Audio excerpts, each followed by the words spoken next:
Shalom. I'll start off by giving all praises to Yahweh, Bahashem, Yahweh Shah, Bahashem, Makah Yahweh is the Heavenly Father name, Yahweh Shah's only begotten Son's name. So the Heavenly Father and the only begotten Son's names are Yahweh and Yahweh Shah. Give a double honors to the Apostle Elders of Great Millstone, whom I learned this 100% truth from. I'm going to say peace and salutations to the hopeful elect and the speckled birds that scattered through the four winds of the earth. So up Israel, man, if y'all follow anybody besides the Apostle Elders of Great Millstone, you stupid.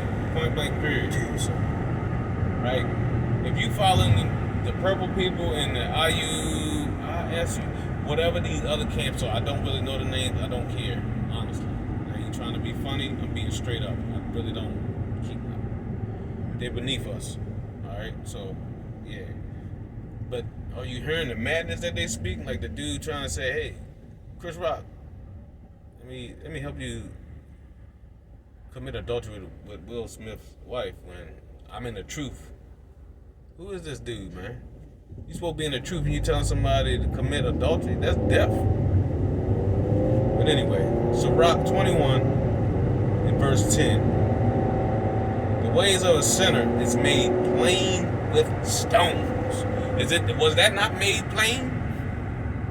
That he wants you to commit adultery so that you can die. But that's what happened when you commit adultery. You're gonna that's death. It leads to death. And he said he gonna teach Chris Rock, come holler at me, I teach you. Like, what the hell is wrong with you? But that's how it is. So I'm gonna read that again. Ecclesiasticus or Sirach 21 and 10. The way of the sinner is made plain with stones, but at the end thereof is the pit of hell.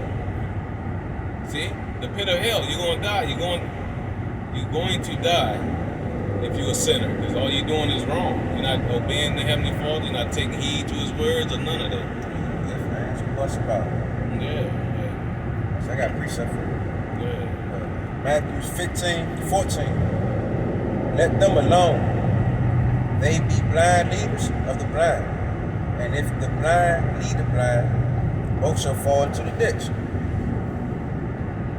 I ain't no need to break that down. Y'all see that people's blind. They don't know what they're talking about. They don't know what they're doing. So anybody that's want to follow them, hey, You're going the same tree. And they lead you to death. Right. Point blank period. Sirach 21 and verse 11. He that keepeth the law of the Lord Yahweh, Hashem Yahushua, getteth the understanding thereof, and the perfection of the fear of the Lord Yahweh Hashem Yahushua is wisdom. See, that's how you know. The fear is on the apostles and elders and like-minded brothers, because they're not out here telling you to go out here and commit adultery. We're not telling you to go out here and commit sin so you can die. We're saying, but quit doing that shit before you die. See, that's the problem with some of us, man. When you get knowledge, they puff them up. Think you know everything when you don't. You're trying to look good in front of man. You're supposed to be worrying about what Yahweh Shemi Shah thinks of you, not what no fucking man thinks of you. The man always gonna have something to say about you or say something. Think about Yahweh Shah. He walked on this earth. He was perfect and ain't had shit to say. Ain't none of us nowhere near his shoe. So they gonna talk shit. But wisdom is only gonna be found of the ones that fear Yahweh Shemi Shah. Verse 12. He that is not wise will not be taught. Those brothers are not wise. You would think they was wise. Could they talk about Israel, Talk about a little bit of this and that. So you would think that these guys are wise, but they're not. And continue on. There is a wisdom which multiplieth bitterness. Woo. Do you hear that? There is a wisdom which multiplies bitterness. And that's twofold, because it's a wisdom. As you get wiser in this truth, you get vexed. And then these people out here, they get their wisdom It's straight death. Their wisdom is straight bitterness. I got another precept for you. James 1, verse 8. A double-minded man is unstable in all his ways. Perfect example. How you going to talk about how Israel need to repent, need to focus on the Lord, do the laws to a better, do the laws. What else they tell us? Basically, yeah, follow the Lord, do what we're supposed to do. But then you going to go back and tell people to go commit adultery. Yeah, but you That's double-minded right there. Yeah, you're supposed to follow the laws, but then you're going to tell you don't follow that law. These are law camps. Double-minded motherfucker right there. That's just stupid right there. Don't tell you repent, then tell you go sin. Come on, man. Y'all want to listen to them people? Go right ahead. You on your own with that one. Go ahead. Keep this to all them camps out there that's not teaching it's the same as the apostle and elders of Great Millstone. All them other camps, man, they teaching for filthy lucre and all that other shit, man. They're not doing it sincerely, trying to reach the elect of Yahweh Bashim Al-Shai so he can seal them up and we can get the hell out of here. They want their glory and they fame now. Under wickedness and death. Yeah, exactly. They want theirs now under all this upside down shit. Transformers everywhere. You know? Like that is putting on TVs. Kids gotta know about Transformers. They don't even know that shit. They kids, man. But hey, this world and these people, they gonna believe in what they believe in. Now, verse 13, Sirach 21, verse 13. The knowledge of a wise man shall abound like a flood.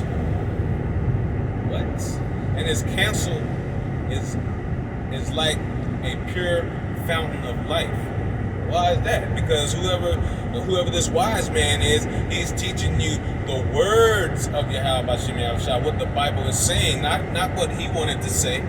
So it can make you go in your pocket and send him money, or whatever the case may be. No, he's telling you what the Heavenly Father is saying. So that means those words are life. What did John 6:63 say? You know? The knowledge of a wise man shall abound like a flood. And everybody know a flood is something overwhelming. So a wise man is going to have overwhelming knowledge. Why? Because he's following and listening to the laws, statutes of Yahweh Bashim Yahushua. He's doing it to his best ability. You know?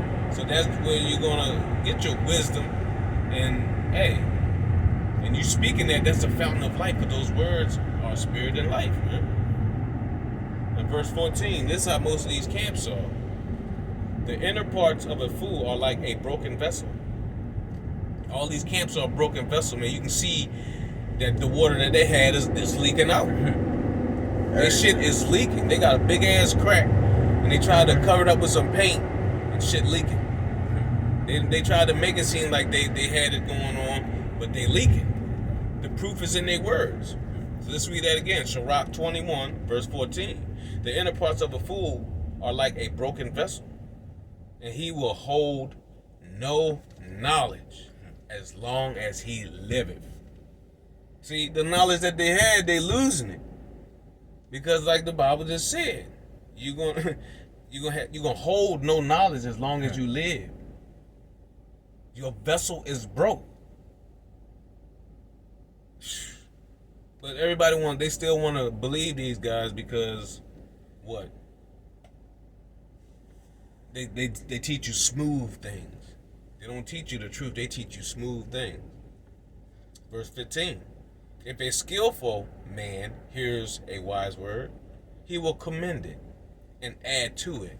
That's apostles and elders of Great Millstone and all the like-minded brothers. That's what they do. They commend the word and add to the word.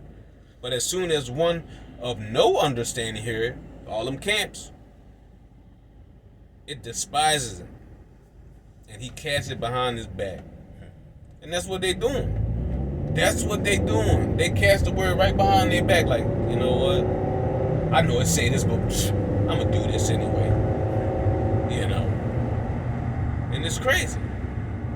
Because They have no skill, I got another precept. no understanding. No skill, no understanding. And that means their thoughts are going to lead them to death because they're leaning to their own thoughts. Proverbs 14 and 12. There's a way that seems right unto a man, but the ways thereof, the end is death. Death, man. Got it. Alright. Proverbs 1, verse 5. A wise man will hear and will increase learning, and a man of understanding shall attain unto wise counsel. Verse 6. To understand a proverb and the interpretations, the words of the wise and the dark sayings. So if you were smart, you will humble yourself and really pay attention to what's being said so you can understand what's need to be done. But fools, they're not going to do that. For example, verse 7. The fear of the Lord is the beginning of knowledge. A lot of people really don't have fear of the Lord. They're just doing what they feel as though they're right. For real, for real. That's why they're doing what they do. They half-ass. Because they really had fear of the Lord, they would sit there and humble themselves and take heed and pay attention to everything that's going on instead of just saying anything out their mouths. Yeah, examine themselves. But fools despise wisdom and instructions. And for example, with pride. The people's are prideful as hell. And a prideful man don't want to follow instructions because he feel like he know everything. Right? So, right there. That's straight death right there. ain't no coming back off of that. No. And I'm going to jump down from on Sirach 21, verse 25. The lips of talkers will be telling such things as pertaineth not unto them. See, they're teaching everything that's not pertaining. But the words of such have understanding are weighed in the balance. See, the words that the apostles and elders are speaking in like-minded, brother, they weighed in the balance, man. But the lips of the talker, he pertain not, because there's no light in him to pertain anything. That's the problem. In verse 26, the heart of a fool is in their mouth. See? But the mouth of the wise is in their heart. The heart of the fool is in his mouth. And he said, hey, Chris Rock, I'm going to teach you, you go ahead and have sex with Jada. That's death. That's death. But the mouth of the wise is in his heart. See, if you smart, it's in your mind, baby. You keep, wisdom and knowledge should be the stability of thy times. So if you're not believing in these scriptures, and you're not believing these scriptures, and you following these other camps thinking they got it going on, man, you're sadly mistaken, man. You are sadly mistaken. You are not examining yourself. And that's the main thing we all have to do day in and day out. We have to examine ourselves. And you can clearly see that they're not examining themselves or their congregation. Because none of the top people have said anything to this guy about making that comment. So, you know, they all are upside down, man. And they happy with it. It's vexing to us because we know it's wrong. We trying to do the things right to please Yahweh Shem Yahshua so we can get out of here. And they want to continue in their father. Hey, continue to follow, you're gonna die. That's just it. And I quoted it earlier, and I'm gonna go ahead and grab it this time. I'm gonna grab that Proverbs, man. Because that's all these camps, man. Everybody that's not believing in Yahweh Shem Yahshua wholeheartedly, this is you. Proverbs 14 and 12. There is a way which seemeth right unto a man, but the end thereof are the ways of death. I ain't got to break that down. You heard what it said? Your thoughts equal death. Point blank, period. So, I hope this will edify to the hopeful elect. Stop following them camps. We'll give all praises to Yahweh, Bahashem, Yahweh Shai, Bahashem, Wakapadash. Double honors to the apostle and elder, great millstone, whom I learned this 100% truth from. I want to say peace and salutation to the hopeful elect and the speckled birds that are scattered through the four winds of the earth. Hold on, Israel. Let them do theirs. You stay focused on Yahweh Shem Yahshua. Until the next time, Shalom. Shalom.